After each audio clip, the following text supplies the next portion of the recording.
Bismillahirrahmanirrahim. The topic that we are going to study today is stroke, and it is very important SAQ question that comes in post. ये clinical examination लिखी हुई है, यहाँ से नहीं हम start करेंगे यहाँ से कि स्ट्रोक में कौन कौन सा सिस्टम और किस किस तरह डिफेक्ट आता है. What is stroke? Stroke is acute focal brain dysfunction to vascular disease. Rapid onset एकदम फोकल ब्रेन डिसफंक्शन, जहाँ भी एरिया अफेक्टेड है वहाँ से कोई ना कोई सिम्टम्स आ रहे हों that are so rapid in onset and so severe, तो it is called stroke and it is mostly due to the vascular disease. Stroke is basically कोई भी इंटरप्शन आ जाए ब्लड सप्लाई में. अब ब्लड सप्लाई में इंटरप्शन या तो arterial आती है, यहाँ आ सकती है venous. Venous it's less than 1%, mostly it's arterial. Arterial में भी आगे हम वैस्कुलर सिस्टम में आ जाते हैं pathology mostly 85% it is an infarction, it is ischaemic attack and 15% it's haemorrhagic. Whereas venous में हम वीनस सेरेब्रल वीनस थ्रोम्बोसिस पढ़ेंगे, it is due to infarction. Venous को हम बाद में लेते हैं, आर्टीरियल को पहले साथ लेकर चलते हैं.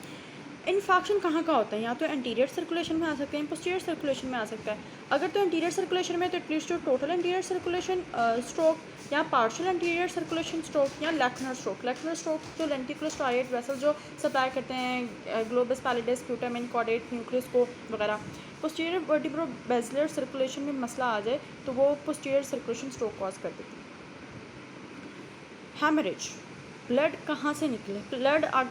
ब्लड जहाँ से भी निकल रहा, आर्टरी फट रही है एनेरिज्म की वजह से, किसी भी चीज़ की वजह से, अमाइलॉइड डेपोजिशन की वजह से, यहाँ तो वो ब्रेन पैरेन्काइमा में फट रही है, यहाँ तो वो सबअरेक्नॉइड स्पेस में फट रही है. ब्रेन पैरेन्काइमा में फट रही है तो इट कॉजेज इंट्रासेरेब्रल हैमरेज, यहाँ it causes subarachnoid haemorrhage. Venous में सिस्टम बताया इन्फॉक्शन होता है, तो infarction in the venous system it leads to central venous thrombosis. What are the common pathophysiology? Most commonly जैसे इन्फाक्ट हुआ, हम कहते हैं इम्बोलस आया था, थ्रोम्बो इम्बोलिज्म की वजह से. कार्डिक था, मेजर वेसल से आया था, यहाँ थ्रोम्बोसिस इन सीटू वहीं पे था. थ्रोम्बोसिस या वैस्कुलर डिजनरेशन, एनेरिज्म, या फिर आर्टरियोवेनस मालफॉर्मेशन, कोई शंटिंग कोई पड़ी हुई थी वहाँ पे. यहाँ पे सर्कुलर फिलस, और ये चीज़ बहुत इंपॉर्टेंट है to understand, and why this is important to understand I will tell you in a bit. ये vertebral arteries they join to form a basilar artery, they give branches to posterior cerebral artery.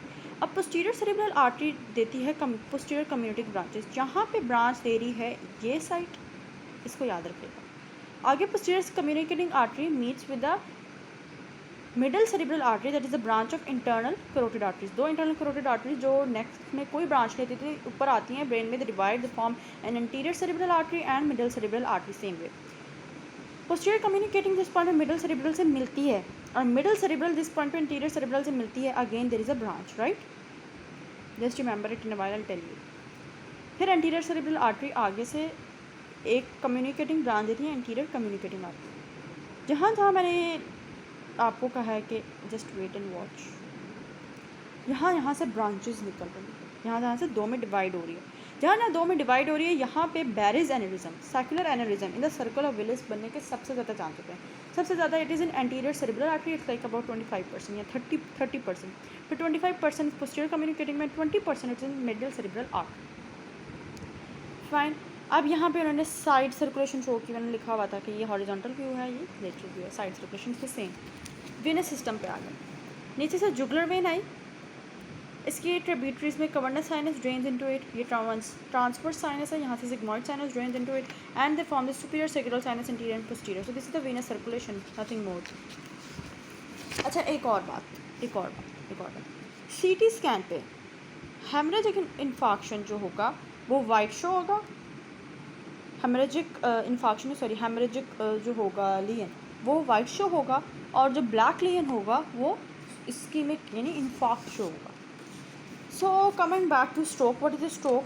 सबसे पहले तो it's most common medical emergency में बताया, rapid in onset acute focal deficit या deficiency due to a vascular disease, it's called stroke, और it varies with age. Most commonly its incidence rises with age. What is its pathophysiology? जैसे बताया कि 99% it's arterial, और arterial में 85% it's due to an infarction, and 15% it's due to haemorrhage. Infarction कैसे हुआ? Cerebral infarction ऐसे हो सकता है that about 20% of the infarction जो होते हैं वह इम्बोलस से आते हैं, या तो थ्रोम्बोसिस इन सिटू हो, थ्रोम्बोसिस से भी हो सकते हैं, थ्रोम्बोसिस इन सिटू 20% होते हैं और 20% ही हमारे पास एम्बोलिज्म से आते हैं। एम्बोला कहाँ से आता है? हार्ट से, ठीक है, it's embolism from the heart that cause cerebral infarction. 20% thrombosis is in situ, वहीं पे होती है, it may be due to any intrinsic disease of the vessel और किसी ना किसी चीज़ की डेपोजिशन की वजह से, एथेरोस्क्लेरोसिस की वजह से। मोस्ट कॉमनली लेंट्रिकोस्ट्राइड वेसल्स जो कि बहुत पतली होती हैं, बहुत थिन होती हैं, जिसे लेकुनर वेसल्स भी कहते हैं, लेकुनर वेसल्स ऑफ चारकट में भी, तो वहाँ पे हो जाती है lacunar infarction. What are the risk factors? The risk factors for stroke increasing age, male gender more common. लेकिन अगर फीमेल अगर बड़ी उम्र की है, ओल्डर फीमेल है, तो फिर उसका एक्सट्रीमिटीज़ ऑफ एज में भी तकरीबन एक दूसरी रेशो आ जाती है। Race it's more common in Afro Caribbean, than in Asian and then in European descent. अगर किसी को पहले वैस्कुलर इवेंट हुआ है, जैसे पहले कोई स्ट्रोक हुआ, MI हुआ है, या पेरिफेरल वैस्कुलर डिजीज़ है, या तो हेरिडिटरी है कि होना ही होना है, या हाई फाइब्रोजन रेट है जहाँ पता है कि क्लॉटिंग ज़्यादा होती है। मॉडिफाइबल रिस्क फैक्टर जिन्हें हम रिड्यूस कर सकते हैं, alcohol intake, diabetes mellitus, oestrogen containing drugs, OCPs हैं, चार्टीज़ पे अगर कोई खतून है, पॉलीसाइथीमिया, फिर हार्ट डिजीज़ है, atrial fibrillation, CCF, infective endocarditis, cigarette smoking, blood pressure raised, hyperlipidaemia, cholesterol के मसले हैं, तो they are modifiable risk factors, they can cause stroke.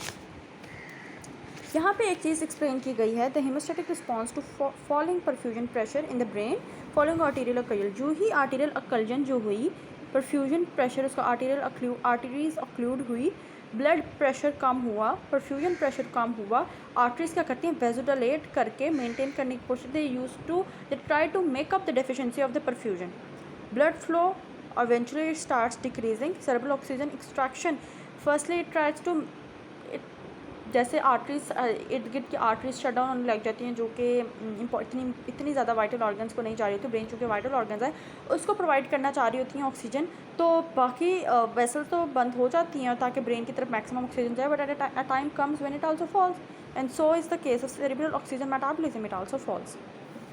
अगर सेरेब्रल ऑक्सीजन जो है, symptoms of cerebral ischemia appears when the blood flow has fallen to less than half of the normal. If it occurs less than half the normal तक आ जाए, like cerebral blood flow millilitre पर 100 ग्राम पर minute, पहले अगर 50 तक आ जाए, increase oxygen extraction start हो जाती है, then between 10 to 20 there is failure of electrical function and symptoms occur, and then from 0 to 10 then there is failure of ionic pumps and sodium influx, potassium influx and cell dies. The second pathology that causes the stroke is intracerebral hemorrhage. 10% of the countries में, तो most it's lower income countries में, lower income countries में मुझे याद है हमारे ER में एक पेशेंट आया था जिसको स्ट्रोक था, उसका CT होगा,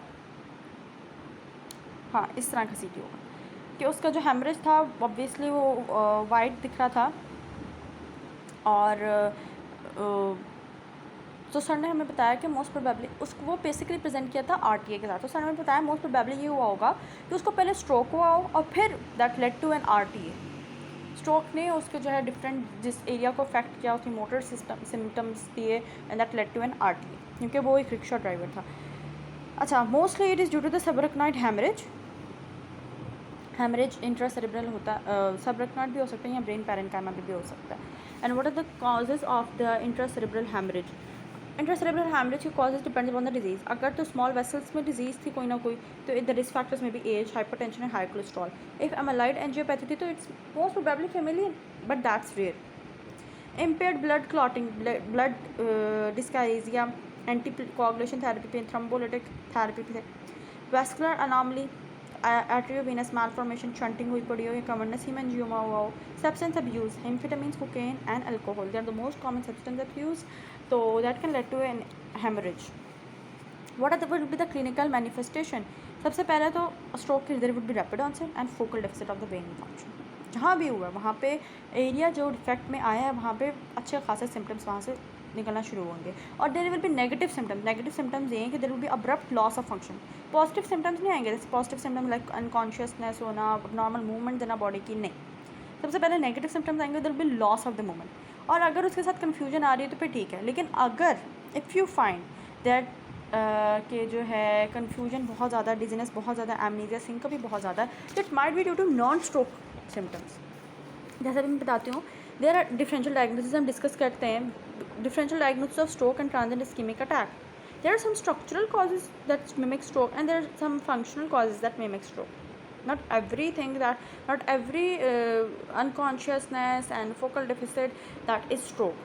अगर तो this patient has cerebral tumors, metastatic cerebral tumors, subdural hematoma, cerebral abscess, demyelination in peripheral nerve lesion, these all can be the cause of a stroke. Pathological structural stroke को mimic कर सकते हैं।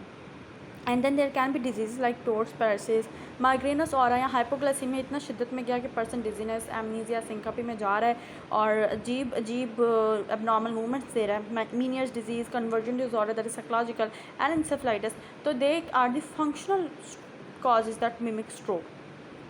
Stroke जैसे हम बताया, असली stroke that is sudden in onset, rapidly reaches the maximum severity, से बहुत सिवियर होता है and it's unequivocal, it may cause hemiparesis, hemi paralysis and it's hemispheric pattern में, the pattern of deficit is hemispheric pattern, दोनों side पे नहीं होगा। Loss of unconsciousness is very uncommon, loss of consciousness is uncommon, but on the other hand the disease that mimic stroke that are not the stroke, that is slower in onset, gradual and they have a variable severity level, non specific confusion, memory loss, balance disturbance and consciousness का lose कर देना किसी भी patient का in patient that mix stroke, but that is not stroke, it's very common.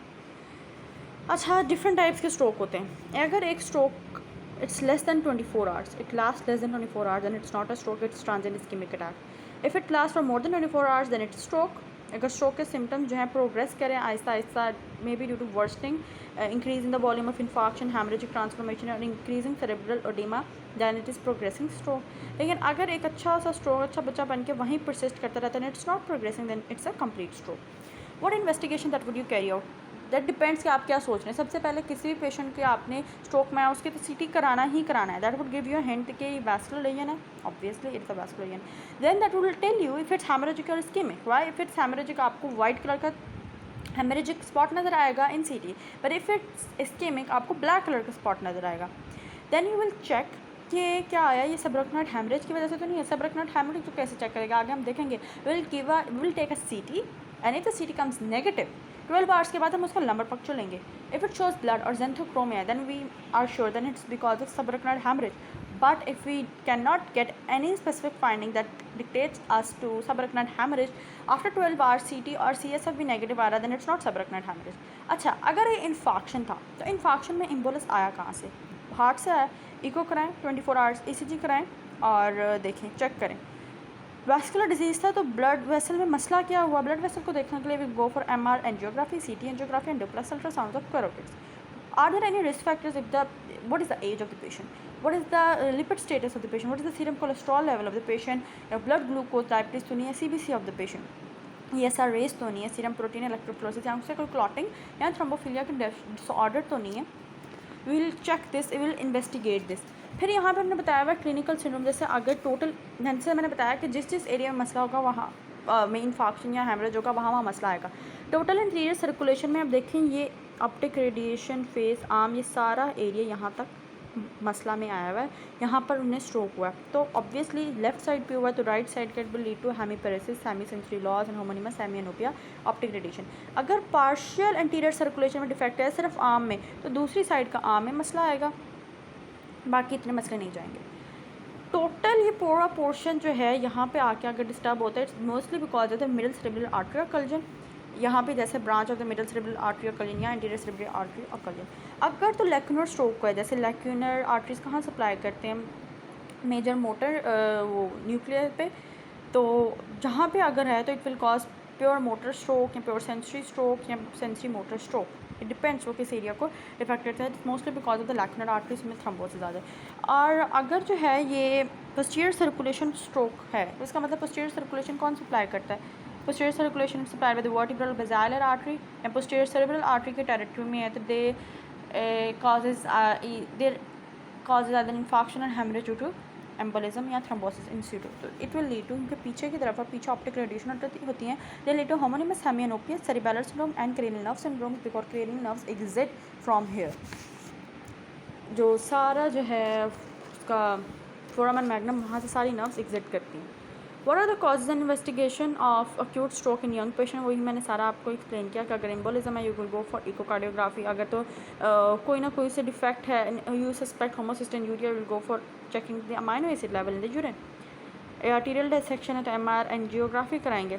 In the same way अगर आपको इस primary intracerebral haemorrhage defect है तो स्ट्रोक का ना, अगर आपको हेमरेज का डिफेक्ट है यू चेक कि आर्टरी वेनस मालफॉर्मेशन तो नहीं थी, ड्रग अब्यूज़ तो नहीं करता, कोगुलोपैथी तो नहीं थी, या सब एरिकनॉइड हेमरेज है तो बैरेज एनेरिज्म तो नहीं था उससे, आर्टरी वेनस मालफॉर्मेशन या वर्टिब्रल डायसेक्शन नहीं हुई उस पेशेंट की। हाँ, अब हम आते हैं management of the acute stroke. We would need to manage this patient. Why we need to manage the patient? Because there can lead to a lot of complication. What kind of complication? There can lead to chest infection. If the patient is immobilized due to stroke and the patient is in hospital, it can lead to a lot of chest infection. Moreover, if the patient is not able to eat, he has dysphagia, तो properly वो eat नहीं कर पा रहा, can lead to aspiration, pneumonia, epileptic seizures, अगर कोई भी उसका इंफार्क्ट साइड है वो पेशेंट की न्यूरॉन्स को इस तरह डिस्टर्ब करे, इरिटेट करे, it can lead to seizures, deep venous thrombosis because of lying on the bed continuously. तो इसलिए कहते हैं कि maintain hydration and early mobilization, give anti embolism, stockings बना के रखें। Painful pressure sores, because person is sitting, pressure sores को avoid करने के लिए give air cushions and urinary retention तो नहीं हो रही, देखें यूरिनरी रिटेंशन अगर हो रही है तो कैथेटराइज करें, लेकिन अगर नहीं हो रही, एक्यूट स्टेट नहीं है तो please don't catheterize the patient because it can cause urinary infections, constipation because obviously diet is altered, so there can be complications of constipation, depression, anxiety because the patient is lying on the bed. It can lead to an anxious state of the patient. How would you manage? Management में सबसे पहले जो golden असूल हैं वो तो हैं ही हैं, एयरवे क्लियर हो उसका सारा, उसका ब्रीथिंग को आपने चेक करना है, रेस्पिरेटरी रेट और उसकी oxygen saturation should not be less than 95, circulation check, peripheral perfusion, circulation and give anti arrhythmic inotropic drugs अगर दिल का कोई मसला है। चेक फॉर हाइड्रेशन, उसका हाइड्रेशन मेंटेन हो, अगर तो वो मुंह से नहीं पी पा रहा तो उसको पेरेंटल लगाएं या नेजोगैस्ट्रिक ट्यूब पास करें। न्यूट्रिशन भी अगर नहीं खा पा रहा है तो एनजी ट्यूब से रखें। Dysphagia persist for more then 48 hours तो फिर एनजी ट्यूब पास करें, उसको न्यूट्रिशन को मेंटेन करें। Medication if the patient can not take it orally, give it parentally. Blood pressure, अगर तो पेशेंट इन्फार्क्ट की वजह से स्ट्रोक में गया है तो try to maintain the blood pressure little bit higher, little bit more than the normal, ताकि उसकी सेरेब्रल परफ्यूजन जो है रिड्यूस ना हो। लेकिन अगर वो हेमरेज की वजह से आया तो प्लीज़ प्लीज़ प्लीज़ उसका जो है हेमरेज या heart failure, renal failure, hypertensive encephalopathy, aortic dissection की वजह से आया तो डू नॉट लो, अगर उन वजहों से आया है तो do lower the blood pressure. लेकिन अगर इन वजूहात की वजह से नहीं आया तो please do not lower the blood pressure, means the patient is in infarct state, infarct cause of the stroke, तो do not lower the blood pressure and till 1 week, ताकि उसकी सेरेब्रल परफ्यूजन रिड्यूस ना हो सके। Blood pressure often returns towards the patient's normal level within first few days. Blood glucose check करें, if the patient is diabetic maintain the glucose level, if the patient is not, अगर hypoglycemic state में जा रहा है maintain the glucose. Temperature if the patient is pyrexic तो पता लगाएं दया कि पायरेक्सिया क्यों है और जो भी वजह है पायरेक्सिया की उसमें एंटी पायरेक्सिक दें। प्रेशर एरियाज को प्रॉपर जो है ट्रीट इन्फेक्शन, मेंटेन न्यूट्रिशन और मोबिलाइज करें पेशेंट को। इनकॉन्टिनेंस अगर है check for constipation, urinary retention, पहले तो अवॉइड करना आपने catheterisation because it can cause infection, but अगर एक्यूट स्टेट चली गई है इनकॉन्टिनेंस की या रिटेंशन की तो please catheterise the patient and mobilisation, avoid bed rest. फिर हम लोग कहते हैं कि अच्छा मेडिकली उसको ये तो मैनेज हो गया, मेडिकली उसकी ट्रीटमेंट क्या देंगे। सबसे पहले तो आप एक इन्फार्क्ट का पेशेंट है, मेडिकली आप उसे क्या दोगे, एस्पिरिन दोगे, then give thrombolysis, will go for thrombolysis of the embolus with recombinant tissue plasminogen activator. अच्छा अब ये सीन है कि लेट सपोज़ अगर एक पेशेंट इन्फार्क्ट की वजह से आया और अभी उसको 5 घंटे नहीं हुए हैं, 4.5 घंटे भी नहीं हुए उसके सिम्टम्स के ऑनसेट को, और मैं उसे दे दूँ ये रिकम्बिनेंट टिश्यू प्लाज्मिनोजन एक्टिवेटर, तो पेशेंट का इन्फार्क्ट की वजह से हुआ stroke can be converted into haemorrhagic stroke. तो प्लीज़ केयरफुली ये चीज़ देनी है कि even if you go for thrombolysis with recombinant tissue plasminogen activator, please wait for 4.5 hours after the onset of symptoms और फिर दें ताकि उसका जो है आउटकम में थोड़ा बहुत इम्प्रूवमेंट आ सके। You can also give heparin जो क्लॉट को डिज़ोल्व करेगी। Then you will go for decompression, hemicraniectomy, blood सारा उसका सक करेंगे and will shift the patient to stroke unit care. This is the management strategy that if the patient is having a stroke आपने उसका CT कराया within 24 hours, या MRI कराया later than 7 days, तो उसका CT कराया आपने, और आपने देखा कि यहाँ तो CT में आपने देखा कि पेशेंट को क्या है।